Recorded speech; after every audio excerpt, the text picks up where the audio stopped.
Good morning to all of you in today's lecture of evaporation.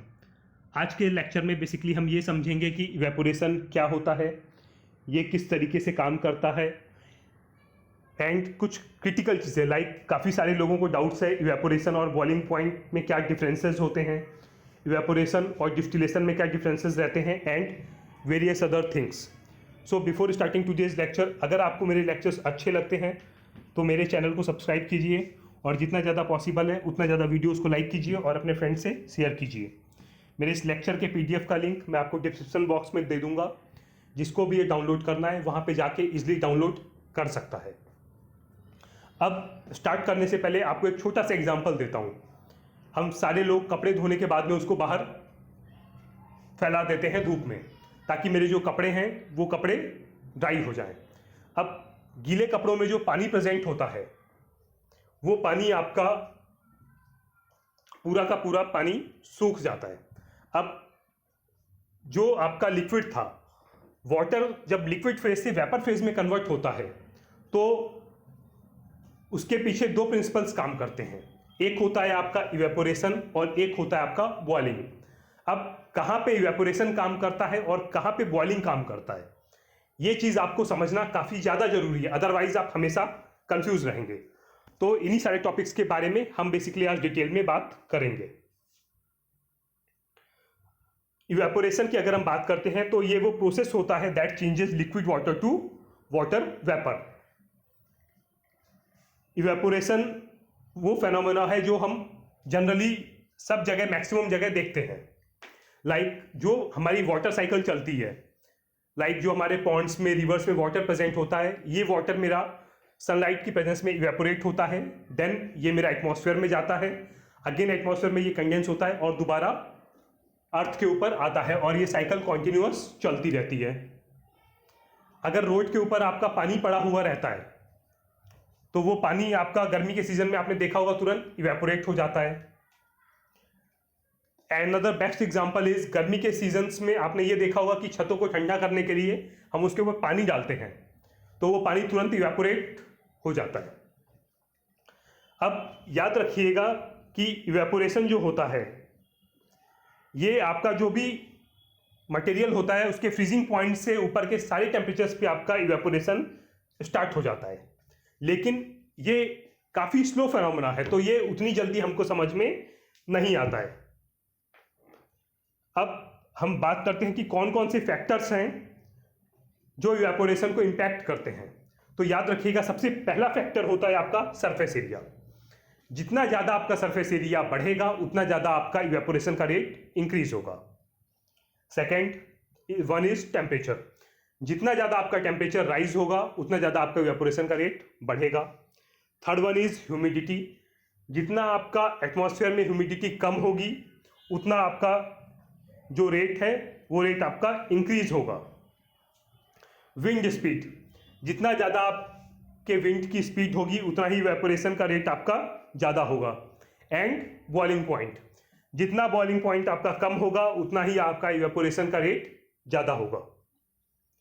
अब हम बात करते हैं कि इवेपोरेशन और बॉइलिंग में क्या डिफरेंसेस होते हैं।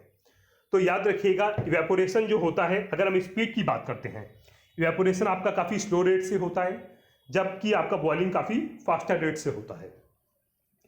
जो आपको टेम्परेचर रिक्वायर्ड होता है, इवेपोरेशन आपका फ्रीजिंग पॉइंट से, जैसे ही आपका मटेरियल फ्रीजिंग पॉइंट के ऊपर जाता है वहाँ से आपका इवेपोरेशन जो है वो स्टार्ट हो जाता है। बट कोई भी मटेरियल बॉयल अपने बॉइलिंग पॉइंट पे ही करता है, उसके नीचे वो बॉयल नहीं करता है, ये हमेशा याद रखिएगा। लाइक वाटर आपका 100 डिग्री से नीचे इवेपोरेट होता है, लेकिन वाटर 100 डिग्री पे ही आपका बॉयल होता है। अगर हम बात करते हैं बबल फॉर्मेशन की, तो इवेपोरेशन के केस में कोई भी बबल फॉर्म्स नहीं होते हैं, लेकिन बॉइलिंग के केस में आपका बबल फॉर्मेशन होता है। अगर हम बात करते हैं कि फेज चेंज की लोकेशंस क्या होती हैं, तो याद रखिएगा इवेपोरेशन के केस में आपका जो सरफेस होता है वो सरफेस पे ही इवेपोरेशन होता है, लेकिन बॉइलिंग आपका पूरे का पूरा जो वॉल्यूम होता है लिक्विड का वहां पे आपका बॉइलिंग होता है। अगर मैं बात करता हूँ सोर्स ऑफ एनर्जी की, तो इवेपोरेशन के लिए ऐसा कंपलसरी नहीं है कि हमेशा आपको कोई एक्सटर्नल सोर्स एनर्जी का चाहिए ही चाहिए। अगर वो नहीं भी प्रेजेंट होगा तो भी आपका इवेपोरेशन होता है, लेकिन बॉइलिंग के लिए आपको एक्सटर्नल सोर्स एनर्जी का चाहिए ही चाहिए। Last one is temperature change of liquid. जैसा कि मैंने आपको एग्जांपल बताया कि गर्मी में जब हमको स्वेटिंग होती है और हमारी बॉडी का जो पसीना होता है जब वो इवेपोरेट होता है तो हमें ठंडा फील होता है। तो इवेपोरेशन के केस में हमेशा जो सरफेस है उसका टेम्परेचर ड्रॉप होता है, लेकिन बॉइलिंग एक कांस्टेंट टेम्परेचर फेनोमेना है जो एक पर्टिकुलर कांस्टेंट टेम्परेचर पे होता है। अब हम बात करते हैं इवेपोरेशन वर्सेस डिस्टिलेशंस की। तो याद रखिएगा, अगर मैं बात करता हूँ सरफेस की, तो जो मेरा इवेपोरेशन होता है ये बेसिकली एक सरफेस का फेनोमेना होता है जो एक सरफेस पे होता है, लेकिन जो मेरा डिस्टिलेशन होता है ये आपका पूरे के पूरे वॉल्यूम में ये फेनोमेना होता है। बॉइलिंग पॉइंट, जो आपका इवेपोरेशन है ये बॉइलिंग पॉइंट से नीचे होता है, लेकिन जो आपका डिस्टिलेशन होता है इसमें लिक्विड जो है वो अपने बॉइलिंग पॉइंट पे ही इवेपोरेट होता है। अगर मैं बात करता हूँ ड्यूरेशन ऑफ प्रोसेसेस की, तो याद रखिएगा कि जो इवेपोरेशन होता है ये एक स्लो प्रोसेस होता है, लेकिन जो मेरा डिस्टिलेशन है वो एक फास्ट प्रोसेस होता है। अगर मैं बात करता हूँ टेक्निक ऑफ सेपरेशन की, तो याद रखिएगा कि डिस्टिलेशन के केस में ये एक पर्टिकुलर टेक्निक होती है दो या उससे ज़्यादा लिक्विड कंपोनेंट्स के मिक्सचर को एक दूसरे से सेपरेट आउट करने के लिए, लेकिन depending upon its boiling point difference. लेकिन इवेपोरेशन के केस में ऐसी ये कोई भी टेक्निक नहीं होती है सेपरेशन के लिए।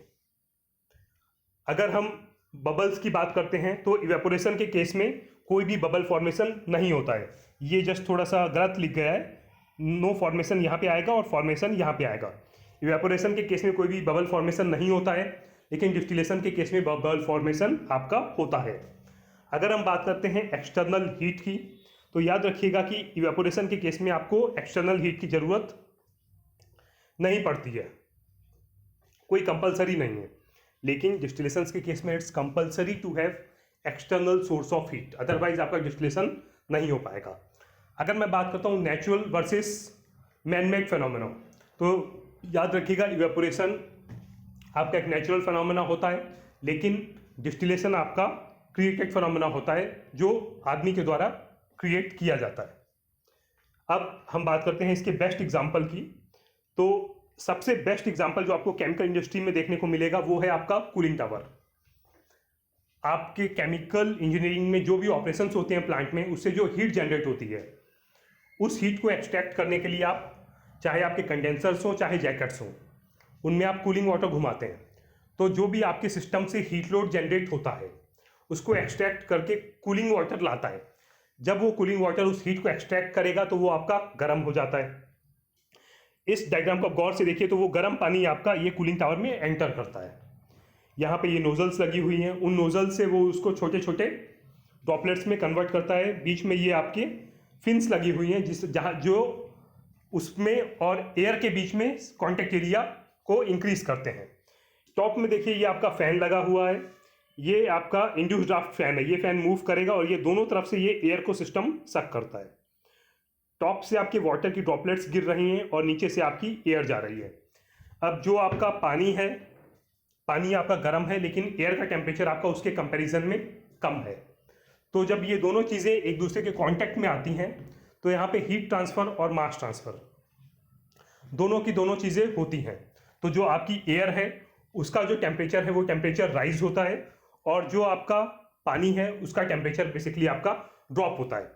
और जिस प्रिंसिपल पे कूलिंग टावर काम करता है वो प्रिंसिपल होता है आपका इवेपोरेशन, और यहाँ पे जो फंडा काम करता है वो होता है आपका इवेपोरेटिव कूलिंग। जब वाटर इवेपोरेट हो रहा है तो जैसे ही पानी आपका इवेपोरेट हुआ तो जो रेस्ट नीचे का सरफेस बचा उसने उसको बिल्कुल कूल कर दिया, बिकॉज उसने आपका एटमॉस्फेयर से हीट एक्सट्रैक्ट की और खुद को वेपर्स में कन्वर्ट किया और नीचे वाले सरफेस को उसने कूल कर दिया। इस वजह से जो आपका कूलिंग टावर का पानी है वो आपका ठंडा हो जाता है, और जो आपकी एयर है वो एयर आपकी गर्म हो जाती है। सबसे बेस्ट एग्जांपल होता है केमिकल इंडस्ट्री में, अगर आप देखना चाहें तो इवेपोरेशन का कूलिंग टावर। या फिर आपने जो भी सॉल्ट इंडस्ट्रीज़ हैं, अगर आपको उनके बारे में नहीं पता है तो जस्ट पढ़िएगा, या आपको बेसिक्स नॉलेज ही होगा। वो लोग बड़े बड़े जो पॉन्ड्स होते हैं, उन पॉन्ड्स में वाटर आपका स्टोर करके रख देते हैं। तो वो वाटर क्या रहता है, धीरे धीरे सनलाइट की प्रेजेंस में इवेपोरेट होता रहता है, और लास्ट में आपको बेसिकली सॉल्ट मिल जाता है, जिस सॉल्ट को फाइनली आप प्यूरिफाई करके उसके फर्दर ट्रीटमेंट्स करके आप उसको इजिली यूज करते हैं। So that's all for evaporation. So hope आपको आज का मेरा लेक्चर अच्छा लगा होगा। नेक्स्ट लेक्चर में I will be back with a new topic. Till then, good bye and have a nice day.